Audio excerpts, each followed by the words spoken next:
오늘 헌법재판소 이 탄핵 심판에서 매우 특이한 요구가 나왔는데요.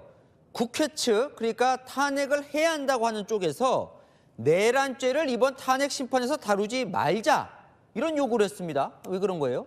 네, 요약하자면요. 이 탄핵 재판에서 결론이 빨리 나올 수 있게 쟁점을 줄여버리자, 이게 바로 국회 측 요구입니다. 대통령이 파면이 되려면요, 탄핵 심판에서 중대한 헌법 위반이나 중대한 법률 위반이 인정돼야 하는데요. 이 내란죄가 되냐 안 되냐 이 쟁점은 형법 위반, 그러니까 법률 위반인지를 따져야 하거든요.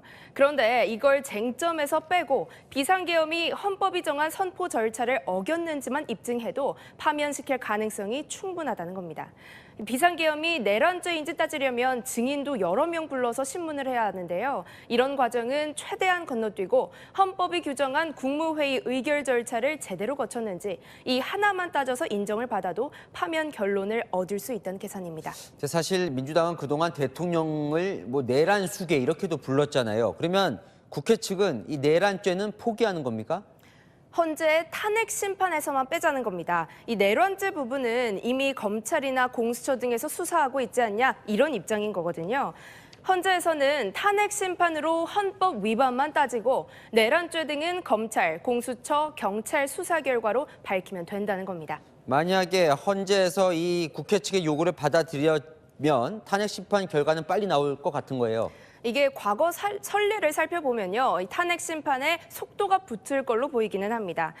2017년 박근혜 전 대통령 탄핵 심판을 생각해 보면요, 파면 사유가 9가지로 헌법 위반에 법률 위반까지 굉장히 복잡했거든요. 그런데 탄핵 심판 접수에서 선고까지 3개월이 걸렸습니다. 반면 윤 대통령의 경우요, 비상계엄 심의 국무회의에서 서명을 받지 않은 게 헌법 절차 위반이라거나 국회에 계엄군을 투입한 게 헌법이 보장한 국회 계엄 해제권을 침해한 거라는 헌재의 판단을 받으면요, 탄핵 심판 결론이 훨씬 빨리 나올 수 있다는 거죠. 자, 저 내란죄 빼자는 거에 대해서 대통령 측 반응은 어땠어요? 내란죄 성립을 부정하던 대통령 측은요, 이 마음대로 탄핵 사유를 넣고 뺄 수 있는 거냐, 이렇게 반발했습니다. 탄핵 소추 사유를 바꾸려면 다시 국회 의결을 받아야 한다고 주장했고요. 헌법재판관들은 우리가 결정할 문제다, 이렇게 이야기하면서도 당장 답변을 주지는 않았습니다. 자, 반대로 대통령 측은 뭘 요구했는지를 한번 보면 한덕수 총리 탄핵 심판을 먼저 처리해달라, 이걸 요구했다면서요?